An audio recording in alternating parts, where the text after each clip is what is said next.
All right, ladies and gentlemen, it's that time once again. A new season means a new leveling guide. I've said this before, but I always debate whether to make these guides or not because, yes, we've had small changes here and there to leveling, but the actual core fundamentals of leveling itself hasn't really changed at all. But I still get DMs on Twitter and people posting in my Discord asking how to level or they're confused on something. So if that's you, well then here's your answer. And if you have friends that are asking you about leveling, just link them here and I'll take care of them. So yeah, whether you're new to Destiny, a returning player because there's a lot of those, or a veteran because I know there's some veterans that already know how to level that just watch these videos for fun, you're gonna walk away from this video knowing everything there is to know about leveling in Destiny 2 Season 17/Season of the Haunted. Your one-stop shop to leveling, if you will. But real quick, if you're new and only if you enjoy my videos or find them useful, then feel free to subscribe. I'd appreciate it. All right, let's get into it. So when it comes to Destiny 2, there's a lot of things that can be leveled. You have vendor levels such as Crucible, Strikes, Gambit, plus some others,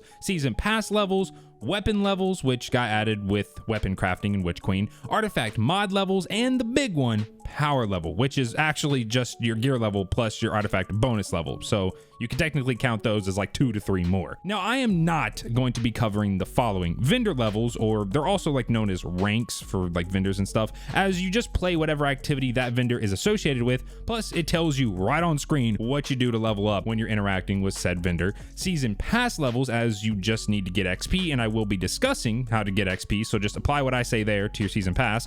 Weapon levels, as that involves going over crafting, and I already have a video on that, and artifact mod unlock levels, but just like the season pass, it just requires XP. This video is going to be covering power level, the big yellow number you see when you inspect your character, which, like I just mentioned, is your gear level plus your artifact bonus level combined. So let's start with artifact bonus level. Every season in Destiny 2, the previous season's artifact gets removed and a new one is added to the game. This resets your artifact bonus levels. You normally get the artifact after the introduction mission to that season. This season's artifact is called Nightmare Harvester. The seasonal artifact does 2 things. First, it gives you access to that season's artifact mods, which, like I mentioned, I'm not going to discuss, but if you want to know what mods you should get, I have a video on that I'll link below. The second thing the seasonal artifact does is provide you with artifact bonus levels. There's multiple different ways to see how many artifact bonus levels you have. First is by hovering over that big yellow number. From there, the pop-up will have a number in blue.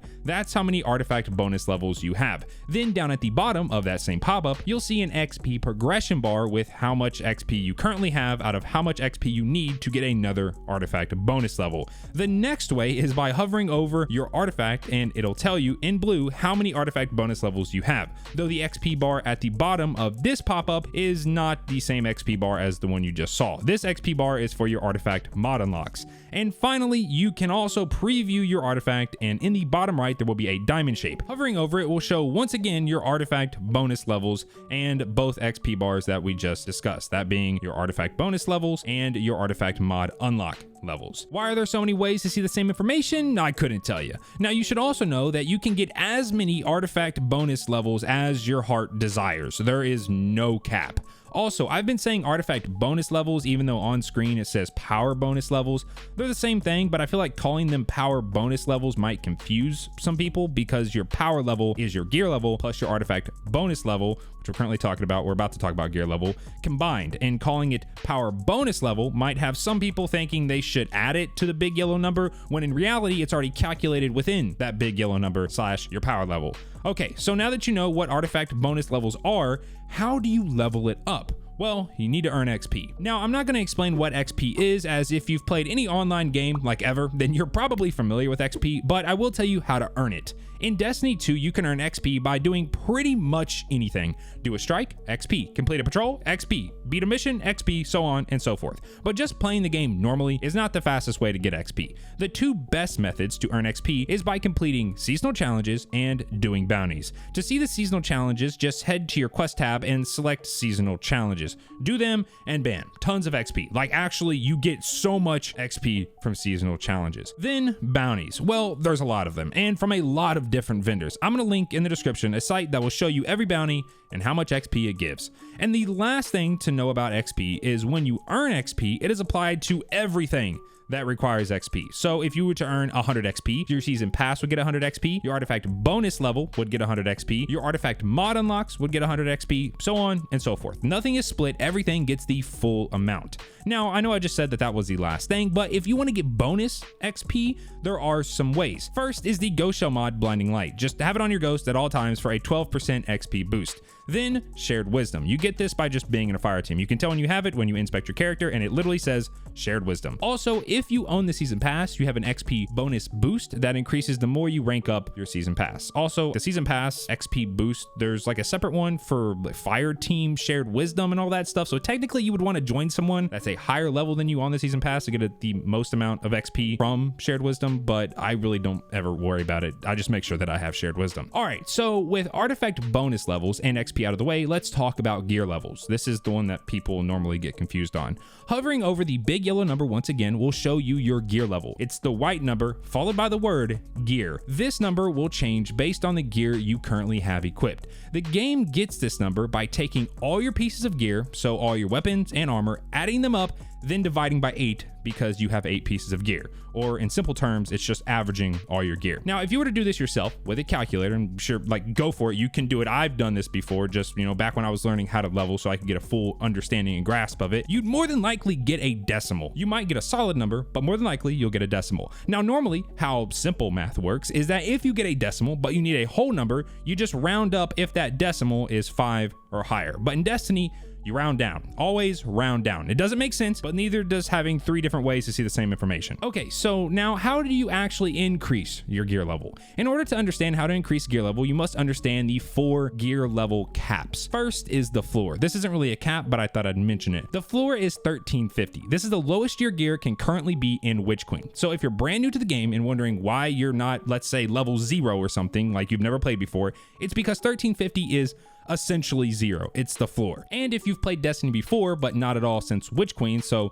let's say you played year 1, Forsaken, Shadowkeep, or even Beyond Light, but you haven't played in Witch Queen, all your gear you had is going to automatically get bumped up to 1350. So if you're wondering why all your gear is 1350, even though you remember it being lower, this is why. It automatically got bumped up. Next is the soft cap. This is currently 1510. If you're under 1510, getting to 1510 / the soft cap should be your first goal. You can get to the soft cap by just literally playing the game. Do story missions, playlist activities. Any gear that drops is going to continuously be a higher number than your current average gear level. Once you're at 1510, your next goal is to get to the powerful cap, which is currently 1560. Unlike getting to the soft cap where you can just play whatever and you'll keep getting higher level gear, the only way to get gear higher than 1510 is by doing powerful challenges, hence the powerful cap. If you go to your destinations tab, anywhere you see a yellow star is where you'll find a powerful challenge. It could also be a pinnacle challenge, but we'll talk about that in a second. Select the destination the yellow star is next to see what you need to do on that destination to complete that powerful challenge. Also, a quick tip, if it's an activity, it'll have the same yellow star we just talked about next to it, the one that you saw on your destinations tab. But if it's a vendor offering a powerful challenge, then their icon, like the actual vendor icon, will be blue. It's normally green with that same star icon inside of it. But like I said, it'll be blue. It won't be glowing like yellow. Upon hovering over wherever the star is, it'll tell you what you need to do to complete said challenge and whether it's a tier 1, tier 2, or tier 3. I'm not going to talk about how to complete these challenges as they're very straightforward. It tells you literally right there on screen. But tiers are important.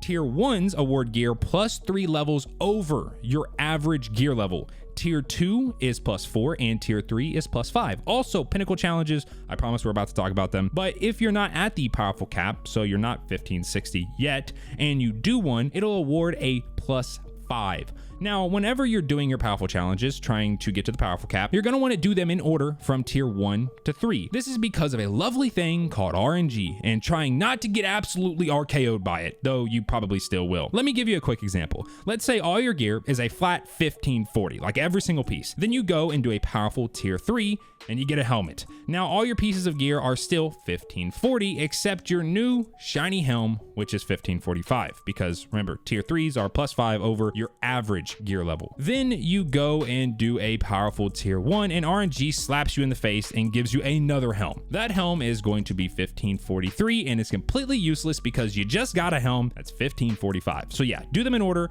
of tiers to try and at least have some control over RNG. Hello, editing myfi here. Somehow forgot to mention prime engrams. These are the purple engrams with the gold color in the middle. These act as powerful tier 1s and they drop randomly. If you get one, just turn it in immediately. Now, before we talk about pinnacles, I wanted to mention that, well, there's essentially a cheat code to skip all the soft cap and like half the powerful cap. If you do the Witch Queen campaign on legendary difficulty, at the end, when you beat the final mission, you will be awarded a guaranteed set of gear. I'm talking kinetic weapon, energy weapon, heavy, helmet, arms, chest, legs, and class item, all at 1530, 20 levels in to the powerful cap grind. I highly recommend you go down this route. The campaign is not that hard, even on legendary, and it's not just stupid, boring, falling asleep grinding. You can bust out the whole campaign, once again, on legendary difficulty in like 5 hours with some friends or about 8 hours by yourself, going at a relatively quick pace. So now, once you have reached the powerful cap, your final goal is the Pinnacle Cap, which is currently 1570.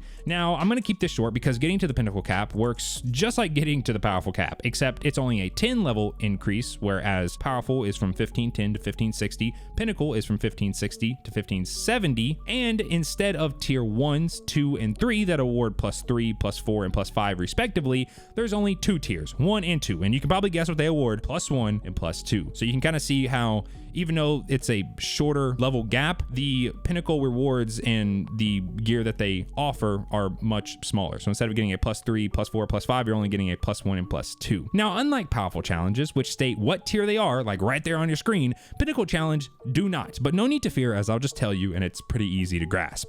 Playlist activities such as the Crucible, Vanguard, and Gambit, plus the Clan Vendor Hawthorne. It says it awards powerful, but it's actually a pinnacle, award a +1. Every other pinnacle +2. Now, I've seen reports that activities that should be awarding a +2 are actually awarding a +1, and that means that there's more +1 activities than the ones that I mentioned, but I don't really worry about it. I just do all my playlist activity pinnacles and then my clan vendor pinnacle, and then I go and do everything else. So, I mean, I guess technically if there is, then you'd want to do those first, but I digress. Also, another thing to know is that some activities have what's called, I mean, I don't know if this is exactly what it's called. I don't think there's like an official name for it, but it's like scaling rewards. So for example, you might see an activity and it says that it awards a powerful tier 1, and then you do it, but then now it says it awards a powerful tier 2. You do that again, and then now it says it awards a powerful tier 3, so you do that again, and then at the end it says that it awards a pinnacle. You do that and you get a pinnacle. These are like scaling as you do them. So if you do one, then it'll award the next tier and the next tier and then pinnacle and so on and so forth. But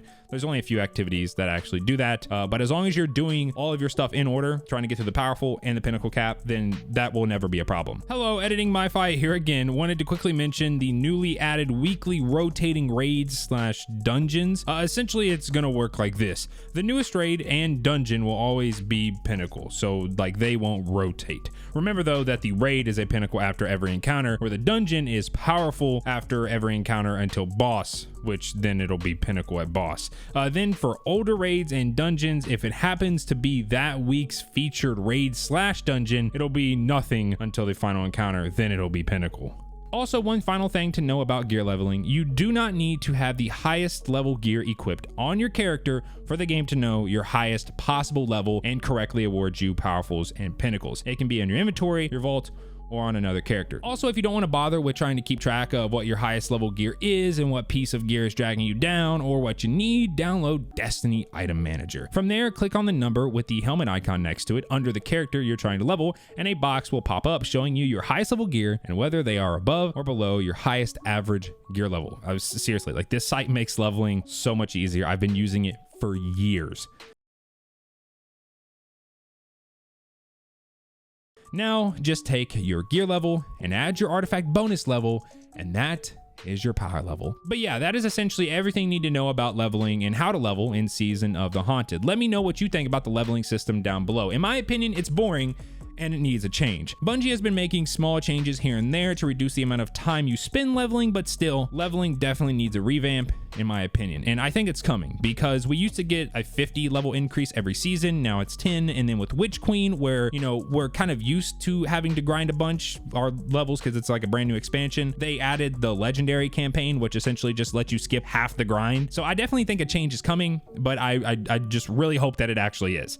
But let me know your thoughts down below. With all that being said, if you enjoyed the video, then be sure to drop a like, and I will catch you all in the next one. Peace.